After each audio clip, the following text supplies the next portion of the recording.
کئی دفعہ میں ایک جملہ سن کے کتنی سر دھنتا ہوں، واہ واہ واہ کیا بات کہہ رہی ہے. میں ارد گرد کے لوگوں کو بتاتا ہوں یار یہ کیا بات، وہ سارے حیران ہوتے ہیں پاگل ہو گئے. خیر ہے تم سوچو، لیکن یار وہ جملہ مجھے جا کے چوئنگم کی طرح چپک جاتا کہیں.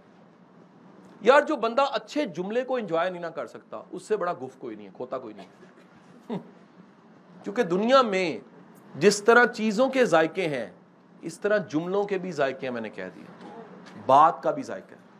دنیا میں کمپنی بہت بڑا ذائقہ ہے. دنیا بعض لوگ بڑے کڑوے ہوتے ہیں، اگر لوگ ملیں گے کڑوے، کئی لوگ بدبودار ملیں گے. یہ وہ والی بدبو کی بات نہیں کر رہا، عادتوں کی بدبو ہوگی، ہے کہ نہیں ہے جی. کئی لوگ آپ کو ملیں گے ان کی جو ان سے نا سوچ سے گھن آئے گی، آپ کو اتنی گھٹیا سوچ ان کی ہوگی. کئی لوگوں کی عادتوں نظریات سے گھن آئے گی، ہے کہ نہیں ہے جی. ٹھیک ہے کہ نہیں. وہ بندہ مر گیا وہ اچھا ہوا وہ اس سے کو مار ہی جانا چاہیے، لا حول ولا قوت، ہے کہ نہیں ہے جی. کوئی کہے گا نہیں نہیں یار دشمن مرے تو خوشی نہ کریے، سجنا بھی مر جانا. یہ بھی سوچ ہے نا. ہم سارے کہیں واہ واہ واہ. دنیا نے جب بھی اس کو ٹرانسلیٹ کیا میاں محمد صاحب کے شعر کو، دنیا نے کہا کیا بات ہے یار. انہوں نے کہہ دیا یار اگر دشمن مرے تو خوشی نہ کرو یار، اپنوں نے بھی مر جانا ہے. فلسفہ ہے نا ایک.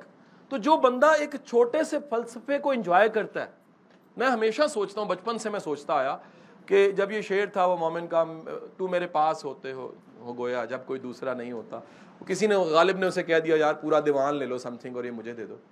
کیوں کہا ہوگا؟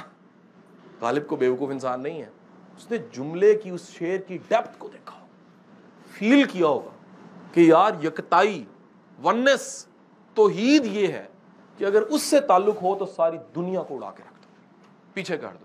اگر ایک تمہارے پاس نہیں ہے، ایک کو الف تیرے درکار، ایک الف نہیں ہے نا آپ کے پاس تو کچھ بھی نہیں ہے بھائی. آپ بیتے پڑھ رہے ہو صرف اللہ سے تعلق اور اللہ سے ساتھ. اب اس کے اتنے معنی بنتے ہیں. میں نے جب بھی اس کو پڑھایا، میں نے اردو بھی پڑھا کے دیکھی، میں نے اس شعر کو جب پڑھایا میرے گھنٹوں لگ گئے.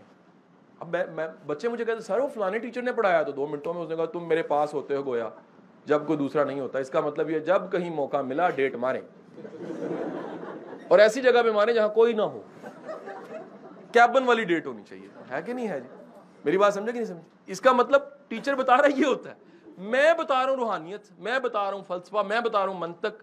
تو بھائی ممکن ہے ایک جملہ آپ پہ کھلے تو آپ کو پتہ لگے کہ پوری کائنات ہے بھائی. یار ایک آیت ہے قرآن پاک کی، اس آیت کا مفہوم یہ ہے یہ دنیا کھیل تماشے کے علاوہ کچھ بھی نہیں. ایسے ہی ایک شخص پڑھتا ہے وہ پوری زندگی اس کی ٹرن ہوتی ہے. مادو لال پڑھے نا واقعہ جا کے. ایک قرآن پاک کی وہ بھی تو آیت ہوگی نا، حضرت عمر نے تلوار پھینک کے سرکار کے قدموں میں سر رکھ دیا ہوگا، ہے نا آیت. کچھ تو تھا نا یار. ہم وہی آیت کو پڑھ کے ثواب لے رہے ہیں، عمل نہیں کر رہے. ہے کیا بات؟ اللہ نے بات کیا کہی ہے بھائی؟ بات نہیں سمجھے آپ؟ سو چھوٹی چھوٹی عادتیں بنائیں بھائی. قرآن پاک ختم کرنا ہے نا یار ایک آیت پڑھ لیا کرو بس.